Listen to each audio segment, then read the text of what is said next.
일단 바이오 시밀러하고 바이오 베터에 대해서 간단히 설명을 드리고 그 바이오 시밀러의 특허 전략, 바이오 베터의 특허 전략 이런 순서로 말씀을 드리겠습니다. 우선 바이오 시밀러와 바이오 베터가 어떤 건지는 다들 잘 아시라고 생각이 됩니다. 이제 바이오 시밀러는 그 기허가된 품목과 그 품질 및 비임상, 임상적 비교동성이 입증된 약품을 말을 합니다. 그리고 바이오 베터는 기허가된 생물의약품에 비해서 안전성, 유효성, 유용성 이런 것들이 개선되거나 의학 기술에 있어서 진보성이 있는 의약품을 말을 합니다. 그래서 그러니까 바이오 시밀러와 바이오 베터는 기본적으로 비교 동등성이 있느냐 아니면 더 개선됐느냐 이런 차이점이 있기 때문에 이 두 가지에 대한 특허 전략도 분명히 달라져야 된다고 생각이 듭니다.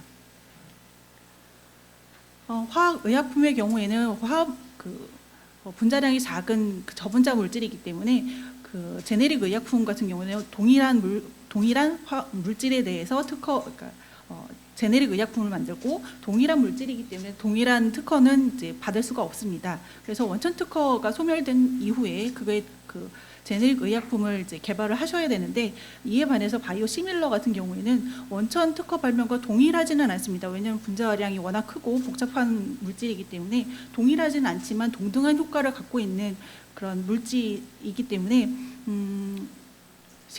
특허에서 말하는 신규성은 인정이 된다고 하더라도 진보성을 인정받기가 상당히 어렵습니다. 그래서 특허는 어렵고요. 대신에 그 원천 특허가 이제 소멸된 후 실시한다는 거는 그 제네릭 의약품과 동일하지만 원천 특허를 회피할 수 있는 그런 요소들은 많이 있다고 생각이 됩니다. 그래서 회피 전략을 짜시는 게 좋을 것 같고요. 바이오 베터 같은 경우에는 신규성, 진보성 등이 인정이 될 경우에는 별도로 그 원천 특허와 원천 의약품과 달리 특허가 가능합니다. 다만 이 경우에는 원천 의약품과 어떤 그 구체적인 상황에 따라서 이용 관계가 성립할 수도 있습니다. 그래서 바이오 베터의 경우에는 특허가 가능하기 때문에 어떤 방식으로 특허를 받을 수 있느냐 이쪽에 좀 전략을 두어서 이제 짜야 될 것 같습니다. 그래서 바이오 시밀러의 경우에는 바이오 회피 전략을 설계를 해야 되고 바이오 베터의 경우에는 특허를 획득하는 전략 쪽으로 진행을 해야 될 것 같습니다. 바이오 시밀러 특허 전략에 대해서 이제 설명을 드리겠습니다. 세 가지 단계로 이제 말씀을 드릴 수 있을 것 같은데요. 일단 원천 특허가 어떤 건지 그리고 원천 특허의 권리 범위가 어떤 건지를 확인을 하고 그 원천 특허뿐만이 아니라 다른 것들과의 그 특허들이 있기 때문에 FTO, 그러니까 Freedom to Operate를 이제 확인을 하신 다음에 구체적인 회피 전략을 수립을 하셔야 됩니다. 각각의 단계별로 설명을 드리면 일단 원천 특허가 어떤 건지 존재를 확인을 하셔야 되는데요. 우리나라의 경우 의약품 허가 특허 연계 제도가 있기 때문에 식약처 의약품 통합정보 시스템에 들어가시면 그 원천 특허 발명자가 이제 관련 특허라고 특허 정보를 올려놓은 게 있습니다. 그래서 그거를 통해서 확인을 하시면 가장 편하게 확인을 하실 수가 있고요. 우리나라가 아니라 이제 미국 같은 경우에는 오렌지북을 찾아보시면 의약품 특허 정보가 나와 있습니다. 그래서 이걸 통해서 원천 특허가 어느 건지 가장 쉽게 판단을 하실 수 있을 것 같습니다. 이거는 지금 제가 아바스틴을 예를 들어놨는데요. 아바스틴 같은 경우는 올해 7월에 이제 미국에서 특허 등록이 만료가 됩니다. 그래서 이거는 우리나라에서 이제 식약처에서 확인이 된 정보인데 자세하게 보이실지 모르겠습니다. 첫 번째 거에는 이제 존속기간 만료일이 2031년 2월 22일이고 두 번째 특허의 경우는 2018년 4월 3일입니다. 그래서 여기 첫 번째 특허의 경우에는 아직 존속기간이 아직 많이 남아있고 두 번째 특허의 경우에는 존속기간이 이제 이미 끝났는 상태인데요. 이걸 좀 자세하게 설명을 드리는 거는 좀 다음에 요 뒤에 또 슬라이드에서 설명드리겠습니다. 이거는 이제 원천 특허를 이제 확인을 하셨으면 이걸 이제 키프리스 같은 우리나라 특허청에서 운영하는 시스템입니다. 그러니까 키프리스에서 특허 정보를 검색을 하실 수가 있는데요. 이 아바스틴 같은 경우에 이제 첫 번째 특허, 두 번째 특허를 이제 제가 같이 올려놨습니다. 보시면은 이게 2008년 3월 18일에 등록이 된 2008년 3월 18일에 등록이 된 특허고요. 두 번째 거는 2018년 3월 9일에 등록이 된 특허입니다. 발명의 명칭을 보시면은 하나는 항-VEGF 항체 자체에 대한 특허고요. 두 번째 특허는 이제 이 항체를 이용한 난소암 치료를 위한 그 방법 그 용도에 대한 특허입니다. 그래서 이미 그 존속 기간이 끝난 특허는 항체 자체에 대한 거는 존속 기간이 끝났지만 난소암에 대한 치료 용도에 대해서는 아직 존속 기간이 남아 있다. 이렇게 이해를 하시면 될 것 같습니다. 원천 특허를 확인을 하셨으면 이것의 권리 범위가 어떻게 되는지 이제 확인을 하셔야 되는데요. 특허의 권리 범위는 이제 여러 가지 측면이 있습니다. 지역적인 측면에서 봤을 때 속지주의 원칙입니다. 그래서 국가별 특허 독립의 원칙에 따라서 설정인 등록이 된 국가에 대해서만 그 특허권의 효력이 있습니다.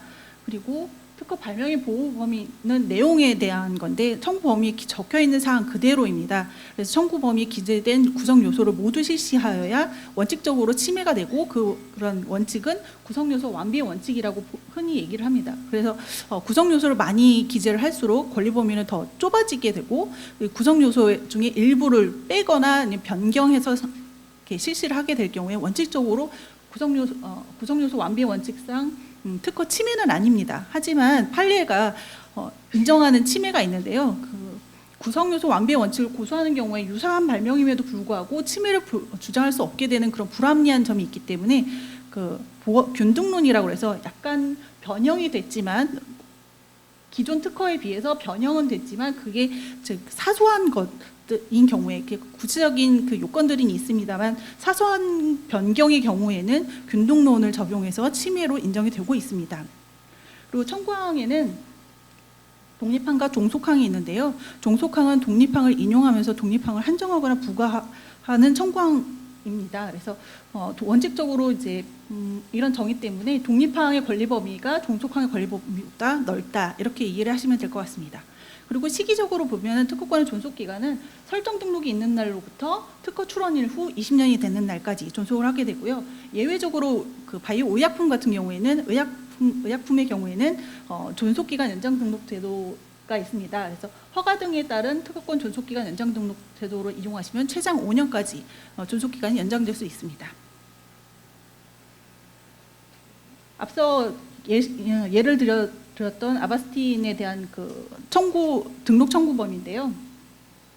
여기서 보시면은 이제 서열번호 11로 기재된 중세 골격 영역, 서열번호 12로 기재된 경세 골격 영역 이런 게 있고, 근데 CDR1, L1, L2, L3 이렇게 다 가지고 있고, 그 중에서도 특히 서열번호 7의 중세 가변 도메인 아미노산 서열, 서열 8의 경세 가변 도메인 아미노산 서열 이런 걸 다 이제 청구 범위 기재를 해놨습니다. 항체의 경우에는 CDR로 6개의 CDR로 특정이 되기 때문에 이 CDR이 그 청구 범위 기재가 될 수밖에 없는데요. 이 CDR을 이제 약간 변형하거나 회피를 하는 경우에는 또 바이오 시밀러에도 이제 회피를 할 수 있습니다. 원천 특허의 권리 범위를 이제 시기적으로 확인을 하실 수가 있는데 존속 기간 확인하는 방법은 여러 가지가 있을 수 있겠지만 가장 편하게 보시는 거는 키프리스에서 보시면 됩니다. 키프리스에서 대상 특허 번호를 검색을 하시면은 그 등록 사항이 클릭이 됩니다. 그래서 그 등록 사항에서 확인을 하실 수가 있는데요. PCT 출원의 경우에는 PCT 출원일 후 20년까지가 존속 기간 만료일이고, 분할 출원의 경우에는 원 출원일 후 20년까지입니다. 그리고 파리 조약 외국에서 출원이 돼서 우리나라에서 이제 그 우선권을 주장해서 출원하는 경우에 한국 출원일부터 20년까지이고, 국내 우선권 주장 출원의 경우에도 후 출원일부터 20년까지 특허권이 존속하게 됩니다. 이거는 예인데요. 이거는 아바스틴의 경우는 아니고 존속 기간 연장 만료 예정일이 있습니다. 그 예정 만료일이 기재가 되어 있고, 연장 등록이 된 경우에는 연장 기간이 얼마다 이렇게 표시가 되어 있는 것을 확인할 수가 있고, 이건 다 키프리스에서 확인하실 수가 있습니다. 그리고 FTO 2단계로 FTO를 하게 되는데요. 원천 특허만으로 이제 특허가 있는 건 아니기 때문에 이 원천 특허 외에 다른 특허, 그러니까 원천 특허를 갖고 있는 발명자 외에도 다른 특허권이 많이 있을 수 있기 때문에 이런 것들을 이제 검색을 하셔야 이제 바이오 시밀러를 이제 사업하실 수가 있을 것 같습니다. 특허 문헌을 검색하는 데는 여러 가지가 있긴 있는데요. 키프리스 같은 거는 방금 말씀드렸던 거 무료 사이트고요. 각국 특허청에서도 무료로 확인을 하실 수가 있습니다. 그리고 가장 이제 발명하시는 분들이 이제 편하게 확인하실 수 있는 부분이 구글 페이턴트를 이용하시면 좀 편리하게 검색을 하실 수가 있고, 유료 사이트도 물론 있습니다. 그리고 특허 회피가 문제이기 때문에 특허를 검색하는 범위는 특허 등록이 되거나 등록이 될 가능성이 있는 특허 계속 중인 특허 문헌을 검색하시면 되고요. 특허 여부 검토는 아까 말씀드렸던 구성요소 완비의 원칙, 그리고 균등론, 이 두 가지를 기초로 해서 판단하시면 될 것 같습니다. 그리고 원천 특허가 있다, 아니면 아직 존속 중이다라는 거가 확인이 되면 이걸 제거할 수 있는 전략을 또 수립을 하셔야 되는데요. 이 특허가 이렇게 판단해 봤을 때 유효하다, 그러니까 특허성이 있다라고 예상이 되면 이제 라이센스를 추진하시는 게 좋을 것 같고요. 특허가 특허성에 흠결이 있다, 이럴 때는 특허 계속 중인 출원에 대해서는 적극적으로 정보 제공을 이렇게 고려를 하시고, 등록된 특허에 대해서는 이의 신청이나 무효 심판을 청구하실 수가 있습니다. 이거는 그 아바스틴에 대한 이제 미국에서 원천 특허의 패밀리들을 기재를 해놓은 건데요. 여기 원천 특허가 있고, 이 원천 특허 하나만 존재하는 게 아니라 굉장히 많은 종류의 다양한 분야에 대해서 이제 특허가 이제 존재를 합니다. 이건 미국에서만도 이만큼인데, 이거를 제외한 뭐 다른 나라에서도 엄청 많이 있을 거고, 또 이 원천 특허 말고도 그 개발된 특허들이 많이 있기 때문에 FTO는 반드시 사업하시기 전에 수립을 하셔야 될 것 같습니다. 공백 기술이 확인이 되면 특허 발명의 권리 범위에 속하지 않는 물질을 개발을 하셔야 될 것 같고요. 그리고 특허 효력 제한이 있습니다. 이거는 특허권이 있다고 하더라도 특허권에 효력이 미치지 않는 범위를 이제 법에서 규정을 해놓은 건데요. 이제 우리나라에서 이제 바이오시밀러를 개발하시는 분들은 이제 식약처의 허가를 받으시고 미리 준비를 하셨다가 원천 특허가 만료됐다, 그러면 그때 바로 이제 시판을 하시게 되는데, 그 근거가 되는 규정이라고 말씀을 드리겠습니다.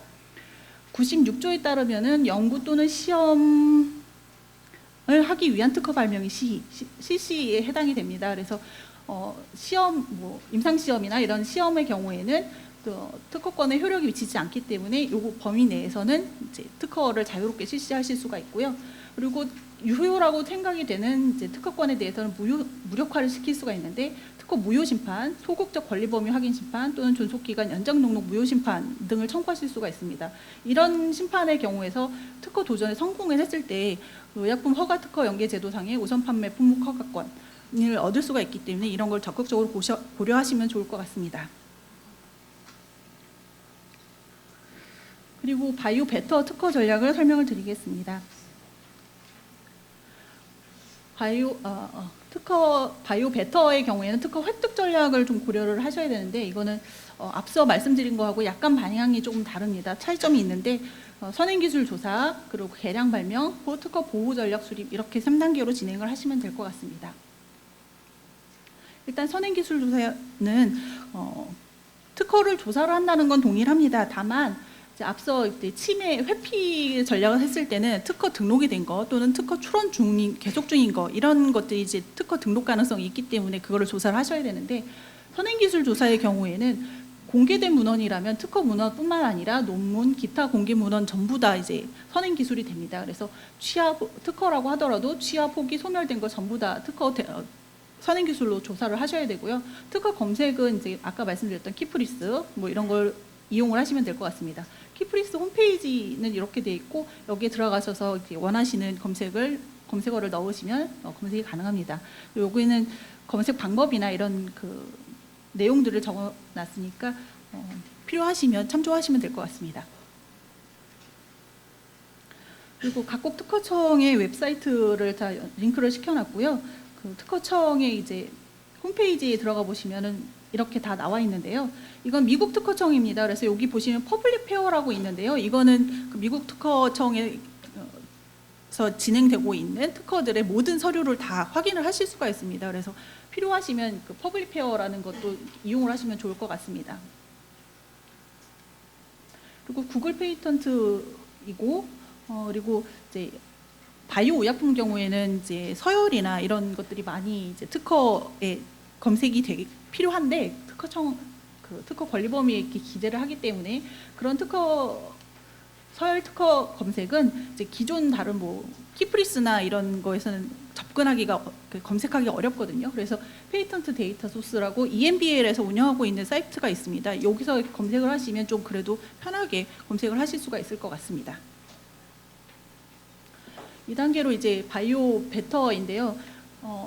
바이오 베터의 개량 발명을 할 때는 원천 특허 발명이 있으면 이 원천 특허 발명을 변형을 시켜야 될 것 같습니다. 그래서 아미노산을 치환한다든지 아니면 다른 질환에다가 적용을 한다든지 화학적 변형, 또 제형 변경, 그리고 융합단백질 이중항체, 그다음에 항체 약물 접합체 ADC라고 얘기를 하는데 이런 거, 그다음에 병용투여 다른 약물과의 병합, 이런 것들을 이제 측면을 고려해서 개량 발명을 하시면 좋을 것 같고요. 이 개량 발명에 대해서는 특허를 받으려면 다른 기존 물질과 달라야 되는 거 플러스 우수한 효과가 있어야지 특허를 받을 수 있습니다. 그래서 그런 우수한 효과는 결국은 치료 효과가 더 우수하다든지 안전성이 더 좋다든지 안정성, 안전성, 그다음에 생체 이용률이 증가한다든지 독성 부작용이 감소한다거나 아니면은 약물 조합에 의해서 상승 효과가 있다거나 이런 거를 통해서 우수한 효과를 입증하시면 될 것 같습니다.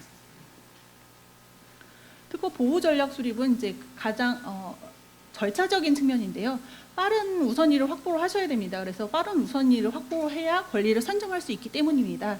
그래서 우리나라에서는 특허 청구 범위 작성 유예 제도라든지 영어 한국 출원 제도를 이용을 하시면 될 것 같고, 미국의 경우에는 가출원 제도라는 게 있습니다. 이거 논문이나 이런 거 그냥 바로 가출원을 해서 이제 출원위를 확보하는 제도인데요. 이런 거를 이용을 하시면 될 것 같고, 출원 전에 뭐 논문이나 아니면은 뭐 신문 기사라든지 이런 게 공개가 됐을 때 원칙적으로는 신규성을 상실합니다. 그래서 특허를 받을 수가 없는데 예외적으로 신규성 의제 주장이라는 거를 이용을 해서 예외적으로 특허 발명이 개시가 있다고 하더라도 특허를 받을 수 있는 그런 제도가 있습니다.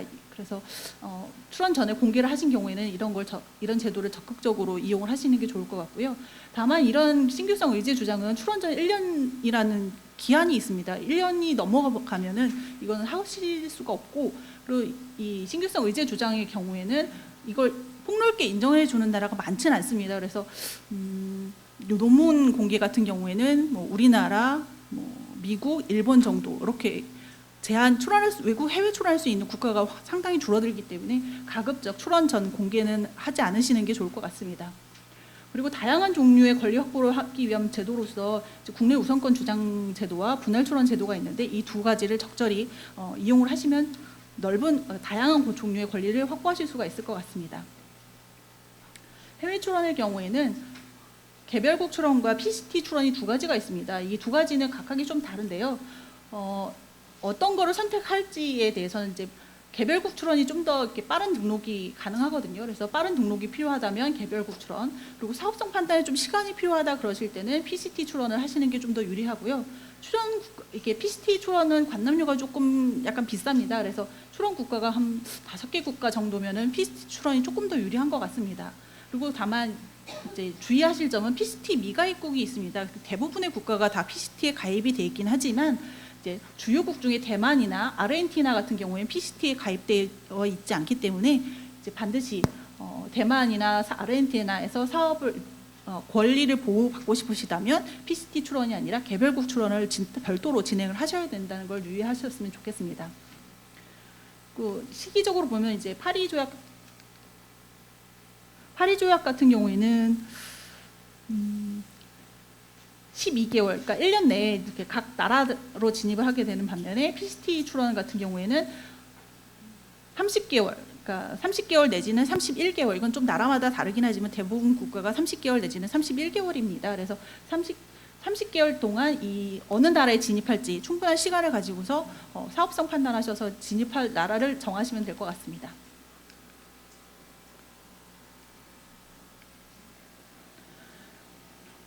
앞서 말씀드린 내용을 좀 정리를 하자면 바이오 시밀러와 바이오 베터는 이제 정의가 다르기 때문에 다른 특허 전략을 수립을 하셔야 될 것 같고, 바이오 시밀러의 경우에는 정확한 권리 범위 분석 그리고 특허 회피 전략을 수립하셔야 될 것 같습니다. 그리고 바이오 베터의 경우에는 선행 기술 조사와 특허 보호 전략을 수립하셔서 적절히 보호를 받으시는 게 좋을 것 같습니다. 이상입니다.